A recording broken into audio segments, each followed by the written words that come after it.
कुमार नाम है सर, मैं फौज में हूँ। हाँ हाँ, वो लग रहा था फौज में काम।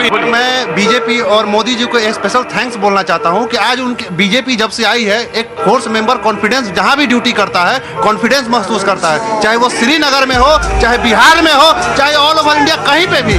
श्रीनगर में पहले हमारे ऊपर पत्थर मारा जाता था, सब कुछ मारा जाता था, और हमें अपना लॉ एंड ऑर्डर को सुरक्षित रखते हुए हम उनका उस विरोध को हम लोग शांतिपूर्वक करते थे। लेकिन आज का रेट ऐसा है बीजेपी के आने के बाद, कोई किसी की मजाल नहीं है कि एक पत्थर भी उठा के फेंक दे हम।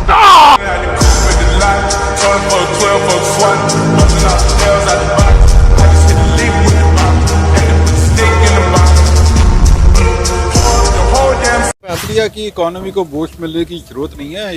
ये 25,000 करोड़ जो है ना, ये बड़ी एक नॉमिनल की अमाउंट है। अगर आप उनकी इकोनॉमी को देखते हैं, ये सारी इंटरेस्ट की बात है, प्रायोरिटी की बात है। हमारी प्रायोरिटी है करप्शन, हिंदुस्तानियों की प्रायोरिटी है कि उन्होंने यूथ को आगे लेके जाना है। ठीक है, बहुत सारी चीजें उनकी जो कि हर लिहाज से हमसे बहुत आगे।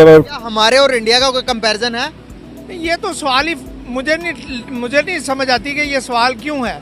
इसलिए कि हम कंपैरिजन इसलिए नहीं कर सकते कि हम ना तो उस तरह के वसाइल रखते हैं, ना ही उस तरह की जो लीडरशिप की जो थॉट है वो रखते हैं। वो जो राम मंदिर बना है वो 1 साल में, यानी वो एरिया जो पूरा अयोध्या एरिया, मंदिर मस्जिद या जितने भी उन्होंने टूरिज्म के हवाले से काम किया, 1 साल में 25,000 करोड़ वो अर्न कर सकते हैं। ये रिपोर्ट बात करें, क्योंकि इंडिया पाकिस्तान की बात करें तो हिंदुइज्म की बात करें, बहुत सी ऐसी चीजें यहाँ पे, उनके मजहबी मुकामात यहाँ पे मौजूद हैं, हिस्टोरिकल प्लेसेस यहाँ पे मौजूद हैं, जिनकी अगर हम उसके ऊपर वर्क करें तो शायद इंडिया से या पूरी दुनिया से इतने हिंदू यहाँ पे आए कि हमारे जो इकोनॉमी का क्राइसिस है काफी हद तक वो खत्म हो जाए। जय हिंद दोस्तों, अयोध्या में रामलला के प्राण प्रतिष्ठा के बाद अब ऐसा कमाल हो गया है कि भगवान श्री राम के दर्शन होते ही भारतवासियों को उद्धार होना शुरू हो गया है और साथ ही साथ पाकिस्तानियों में आग लगना शुरू हो गई है। अब ये हैरान हो गए कि मंदिर से भी इतने पैसे कमाए जा सकता है। अभी यहाँ कुछ लोग वहाँ के अफसोस कर रहे हैं कि हम लोग भी मंदिर को नहीं तोड़े होते, काश हम लोग भी मंदिर को बचाए होते, बनवाए होते तो हजारों हिंदू यहाँ आते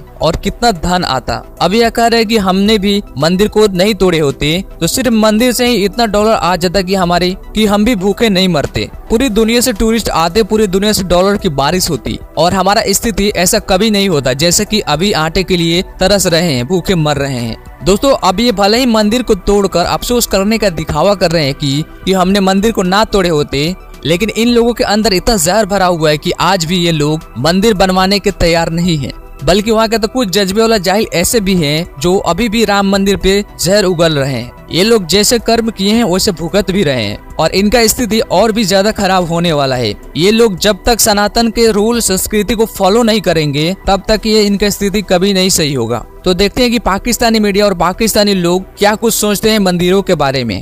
यहाँ पे करतारपुर जो इमरान खान साहब ने थोड़ी कोशिश की और उसके ऊपर वर्क किया गया, कितने लोगों का एक तो रोजगार वहाँ लग गया, फिर उसके बाद सिख कम्युनिटी के साथ हमारे रिलेशन बेहतर हो गए। अब ऐसे ही मंदिर भी बड़े मौजूद हैं, श्रद्धा पीठ, इसके अलावा हमारे हिस्टोरिकल प्लेसेस कितनी सारी हैं। हमारी इंडस सिविलाइजेशन, ये रिसेंट स्टडीज के मुताबिक जो है वो बेबीलोनियन से भी ज्यादा पुरानी है। Indus civilization one of the oldest civilization, Mohenjodaro उससे भी पुरानी है। जो इंडस की ना दरिया सिंध की जो सिविलाइजेशन है, वो रिसेंट स्टडीज के मुताबिक मैं गूगल पे पढ़ रहा था कि वो सबसे ज्यादा पुरानी है, इवन के बेबीलोनियन से भी ज्यादा पुरानी है। और ये चीज मैं ये कहता चलूँ कि पाकिस्तान में अगर हम बात करें, क्योंकि इंडिया पाकिस्तान की बात करें तो हिंदुइज्म की बात करें, बहुत सी ऐसी चीजें यहाँ पे, उनके मजहबी मुकामात यहाँ पे मौजूद हैं, हिस्टोरिकल प्लेसेस यहाँ पे मौजूद हैं, जिनकी अगर हम उसके ऊपर वर्क करें तो शायद इंडिया से या पूरी दुनिया से इतने हिंदू यहाँ पे आए कि हमारे जो इकोनॉमी का क्राइसिस है काफी हद तक वो खत्म हो जाए। मेरी बात से कोई डिसएग्री कर सकता है? आप इसके ऊपर क्या कहना चाहिए? जी बिल्कुल, आपने 100%। और फिर रिलेशन भी बेहतर हो सकते हैं। रिलेशन भी बेहतर हो सकते हैं। तार साहब, कहा यह जा रहा है कि ये जो अयोध्या है that is going to be Vatican of Hindus, और भले श्रीलंका हो, भले जो नेपाल हो, मॉरिशस हो, बहुत सारे ममालिक के जो लोग हैं अब वो यहाँ पे आया करेंगे। एक पाकिस्तान का भी इसमें मौक़िफ़ है, जारी बात है। लेकिन तार साहब, इसको आप कैसे देखते हैं कि सारे का सारा भारत जो है वो नरेंद्र मोदी के साथ खड़ा हो गया है, पहले डेवलपमेंट इकोनॉमी की और अब मज़हब को वो जो है वो लेके आए हैं, जिसको बहुत सारे लोग एक्सेप्ट कर रहे हैं। आपका इस पे क्या कमेंट्स हैं? How do you see this sir? इसमें कोई शक नहीं है, $140 बिलियन खर्चा आ रहा है उस पे। और उस बल्कि इस पे बात करने से पहले मैं मोदी साहब ने जो वहां पे इस सेरेमनी का ओपनिंग जो चीजें थी उस पे उनकी स्पीच बड़ी सुनने वाली थी। उन्होंने कहा this is not an opening of a mandir, this is the beginning of a new era. उन्होंने कहा कि यू मार्क द 22 22 जनवरी 2024 को इस लैंडमार्क डे, इस न्यू बिगिनिंग। और वाकई ही इट्स अ न्यू बिगिनिंग, जिस तरीके से आपने जिस तरह खुद फरमाया है कि ये वेटिकन होगा हिंदुइज्म का। अब मैं सब कॉन्टिनेंट का एज ए सिटीजन होने के हवाले से मैं उस एंगल से पहले लेंस से बात करना चाहूंगा। देखिए, बाबरी मस्जिद बनी, उसके नाम से जाहिर है कि बाबर ने मस्जिद बनाई, 1524 में बनाई उसने। राम की जन्मभूमि 9000 साल पुरानी। और यहाँ पे ये मुस्तरद बात नहीं है, लेकिन मैंने इसको ऑनलाइन इंटरनेट से ही मैंने देखा है कि जब फॉरेन इन्वेडर्स यहाँ पे आए, उन्होंने 60,000 मंदिरों को तोड़ के मस्जिदें बनाई। जब उनका हाथ था, वो ताकत थी। सबसे बड़ी बात, किस वजह से एक लिमिटेड तादाद में लोग इन्वेडर आते थे और सब कॉन्टिनेंट को ओप्रेस करते रहे। वजह क्या थी? हिंदू मजहब is a non violent religion, और उसका ये भरपूर फायदा उठाते रहे। चाहे मुगल थे या उससे पहले थे, थोड़े थोड़े से लोग घोड़ों पर बैठ के आते थे पहाड़ों से उतर के, अफगानिस्तान की साइड से, और यहां फिर वो हजारों सालों तक हुकूमत करके जाते थे। जब वो गए तो चंद ईस्ट इंडिया कंपनी के लोग, वो भी मिलिट्री नहीं थी, एक कंपनी थी, वो आई यहां पे।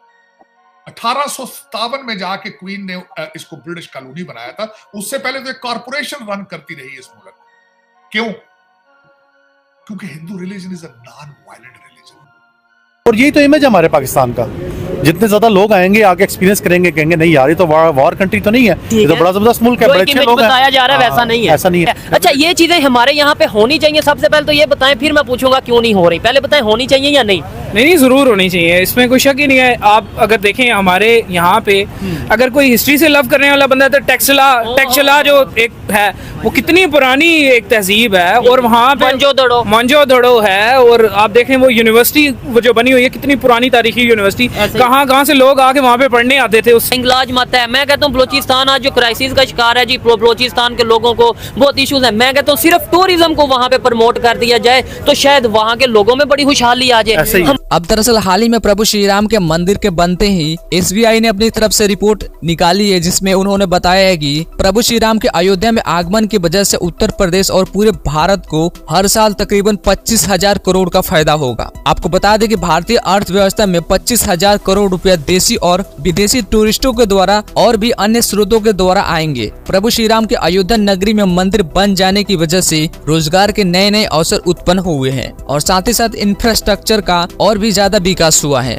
और अब अयोध्या नगरी धीरे धीरे पूरी तरह से बदल रही है। और इसीलिए SBI ने अपनी तरफ से रिपोर्ट निकाली है कि प्रभु श्री राम के अयोध्या नगरी में आ जाने की वजह से अर्थव्यवस्था और उत्तर प्रदेश की अर्थव्यवस्था को हर साल तकरीबन 25,000 करोड़ का फायदा होगा। खैर दोस्तों, वैसे आप सबको क्या लगता है कि पाकिस्तानी मंदिरों को नुकसान न पहुंचाकर क्या उससे ये अपने मुल्क को भुखमरी और स्थिति को सही कर सकते हैं? आप नीचे कमेंट में जरूर राय बताइएगा अपना। धन्यवाद।